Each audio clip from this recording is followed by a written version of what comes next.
So when I first started this channel about half a year ago, the point of it was to make videos about TFC and videos about music. I've done one of those things, but I never really got to the music part. So I thought, now that the year is over, we're in January, I might as well do a top 10 video of my favorite albums of the entire year. In 2015, a band called Sworn In put out an album called The Lover's the Devil, and I basically described it as what a mental breakdown would sound like. With their newest album, All Smiles, pretty much nothing changed except they got a bit darker, if you can believe it. The entire concept of the album was pretty much that, to be a bit darker than they were in the past and be a bit more honest than they were in the past. And musically, that really comes across very, very well. I feel like they improved a lot on that.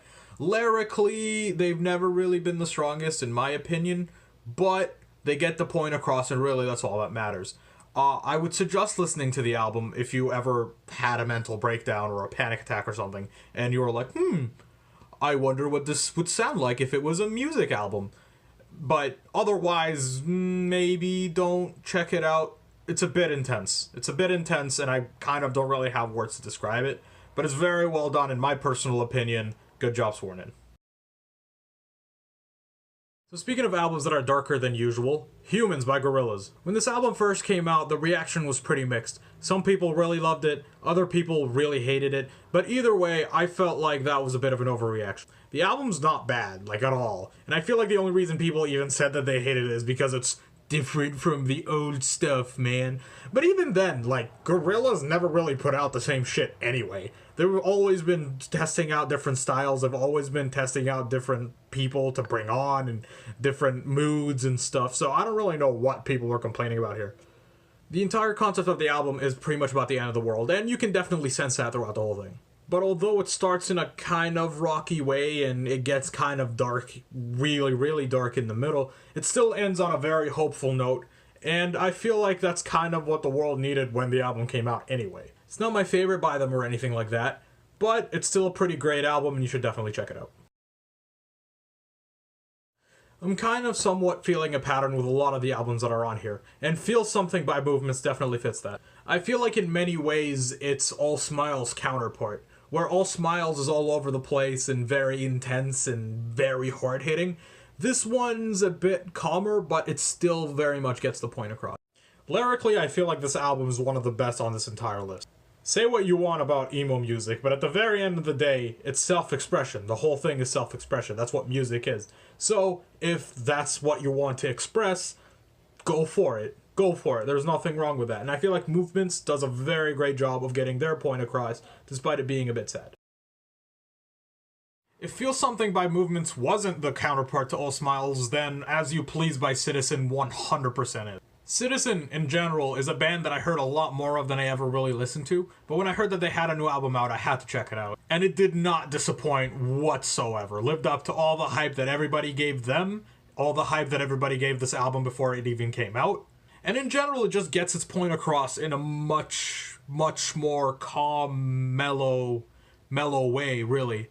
Like, the most aggressive song that I could think of is probably the very first one, and even that just has, like, a very underwhelming feeling to it, in a sense, if you're expecting it to be a bit heavier. It's not. It's just very calm, kind of indie a little bit when you really think about it, and just overall, it gives off a really nice vibe to just kind of counteract the entire, just a little bit depressing content that they're singing about. Although I wouldn't necessarily say depressing, they are still pretty sad though. Either way, As You Please by Citizen, pretty underrated album in my personal opinion. So in 2015, I had a friend. My friend and I really got along because we liked a lot of the same music. We actually met at a concert. But my friend then started to get into this pretty underground artist that I've never heard of, that most people at the time haven't really heard of, and that artist was putting out an album that year. The album ended up being one of my favorite albums of the entire year. It's called Badlands. It's by Halsey. So when Halsey announced a new album called Hopeless Fountain Kingdom, which was apparently another concept album, and this time it was kind of a Romeo and Juliet sort of feel to it, I was pretty intrigued. And I'd definitely be lying to you if I said I was disappointed. It wasn't my favorite, really. I don't like it as much as I did Badlands, but in general, I thought it was really, really well done. The lyrics were pretty good to get the point across. The concept really flowed through. I like how the deluxe album, the added tracks are spread out to add to the story as opposed to just here's a bunch of songs sort of thing. I really like the entire, basically the whole thing. Some songs are a lot stronger than others in my opinion, but in general it's good to listen to it all in one go because it's really is a concept. And if you have the time to, do listen to the deluxe version. I think you would not be disappointed.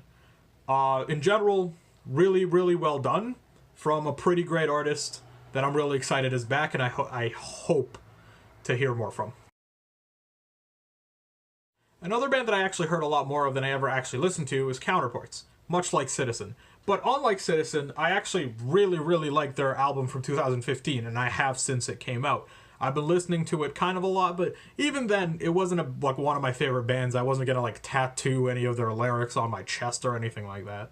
That being said, though, I was still pretty excited when they announced a new album called You're Not You Anymore. And I would be lying to you if I said that this album did not blow me away from the first track. There's like a bit of a mellow intro, and then it just hits you like right in the face. The first actual song, Bouquet, is definitely my favorite off the whole thing. But the entire album really just lives up to the hype. It's aggressive. The lyrical content are a bit all over the place, but they're very personal. You can definitely tell how they felt when they wrote it. It's just very well done. It wastes absolutely no time in my opinion. Every single track is a banger. It's terrific, and I cannot wait to hear more from them. And I even hope to see them soon live soon. See, this one's a bit of a surprise because I actually didn't even know that they were putting out an album up until they put it out and someone just suggested it to me.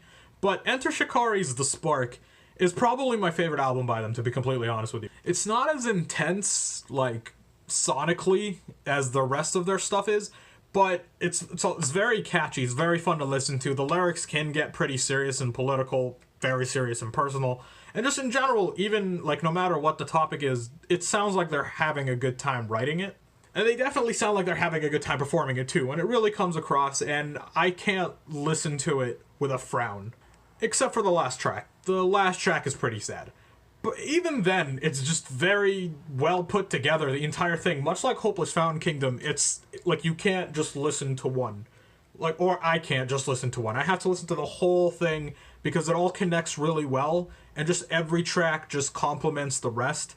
And just in general, The Spark is one of the best albums that are just together from this entire year. And I feel like it should have gotten a lot more traction than it did, and it's getting a bit more hate than it should. But either way, The Spark, Enter Shikari, 10 out of 10. In this list, I've talked about quite a few albums that kind of caught me by surprise. You're Not You Anymore by Counterparts somewhat caught me by surprise. As You Please by Citizen somewhat caught me by surprise. I knew full well what I was expecting when I listened to All Smiles. Still, part of it caught me by surprise. But nothing caught me by surprise more than Melodrama by Lorde. I've never really listened to Lorde much before this album, really. Like, I knew some songs, I knew Pure Heroin was a favorite of a lot of friends of mine, but I never actually listened to her. I didn't even know she was putting out any new music. I thought she just stopped after the first album. And so I wasn't really sure what to expect, but my friend was pretty excited, so I decided to give it a shot because she really wanted me to. That was probably the best decision I made the entire year. The whole album pretty much lives up to the title. It's very melodramatic. Mellow in general, which is a word I've used a lot in this video, is pretty much the best way to describe the whole thing. Like, lyrically, sonically, or however you want to say it, is just very, very mellow throughout the whole thing. I thought a lot of the lyrics, especially in the Louvre, were very clever. I thought a lot of the music was very well placed. I thought the track listing, which is kind of underrated in music, is pretty spot on. Like, every song was where I think, personally, it was supposed to be. So, much like a couple of other albums I already mentioned, it's one of those things where you kind of just have to listen to it in one go to truly appreciate it, and it never feels like a waste of time. It never ever disappoints. Sometimes I feel like I overhype it in my head, and then I listen to it again, and then I'm just blown away right again. Like, it's that wasn't even a sentence that made sense. That's how this album makes me feel. It's so good. It's so good, very spot on, and Lord, I know you're not watching this, but I'm very sorry I ever doubted you. Holy crap. So as I just mentioned, a lot of the albums on here kind of caught me by surprise.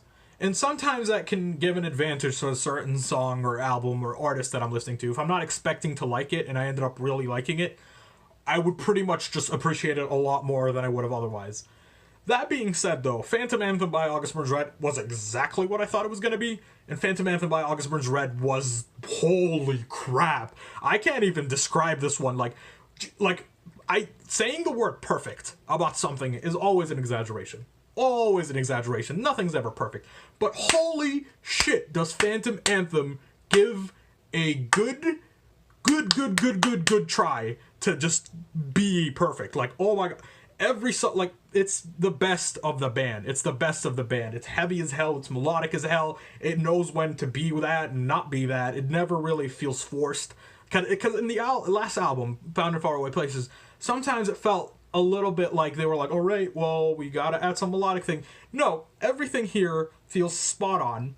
Everything here feels like it was put there on purpose because it deserves to be there, because it should be there. The entire album, whether it's very heavy or dancey or melodic or anything at all, was very, very, very, very, very spot on. Very well put together. Great album. Great album.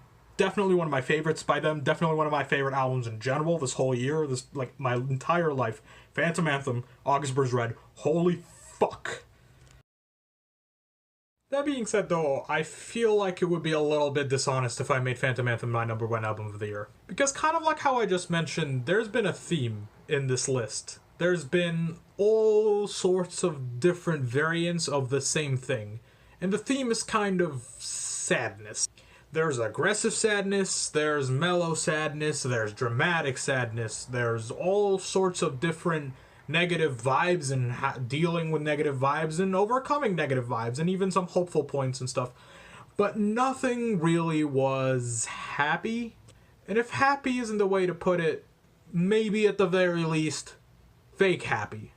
Which is why After Laughter by Paramore, it might actually have a good argument to be my favorite album ever. It's such a party. Like, the background for pretty much all the songs except for 26 is just such a funky party. Like, I can't help but dance to it, have a great time to it. And literally, if you just take a second to listen to anything she's saying, you would kind of be concerned for her general well-being. Whether it's Sue, nostalgia, or anything, really, she just sounds so distraught. Like, anybody who's like, oh, Paramore's not emo anymore, you are so not actually giving anything a legitimate shot. And say what you want, like I said earlier, about that sort of thing, about, like, just talking about your feelings and all that in music. But at the end of the day, it's self-expression, and this is how they decided to express themselves. And the contrast between all the danciness and all the sad lyrics just works so well. Outside of Fall Out Boy, who, even then, I don't even think Fall Out Boy does it this well. Nobody ever does it this well. After Laughter by Paramore is so spot on. It's terrifying. It's almost actually terrifying. But in a good way, though. It's a very, very fun listen, and you can listen to it no matter what mood you're in, and it would fit perfectly. And the lyrics aren't all, like, her being sad. There's some stuff where she, like, buries a hatchet with a member who rejoined the group, and some stuff about how she gets kind of uncomfortable at being worshipped by fans and stuff like that. But in general, the general theme, After Laughter, kind of a fitting name. Altogether, perfect album as well, I would say. Otherwise, it would not be higher than Phantom Anthem. And in general, it's a good way to cap off 2017, which was kind of a more positive year looking at the world than 2016 was. But not by much. We were just doing a better job at dealing with it. That's kind of what After Laughter is, really, in my opinion. And that's really why I enjoy it so much. That being said, thank you so much for watching this video. Sorry it took me so long. I actually took a bunch of days to make this. Usually I can do it in one day. It's been kind of hard to choose between albums, and it's been kind of hard to talk about it not typing, because that's what generally I'm used to. But I'll probably be making more of these. Thanks for watching. Click like, click subscribe, block me, I don't really care, but do tell me what your favorite albums are. I'm really interested in checking out more stuff, and I'm just interested in hearing your opinion. Thank you. See you later.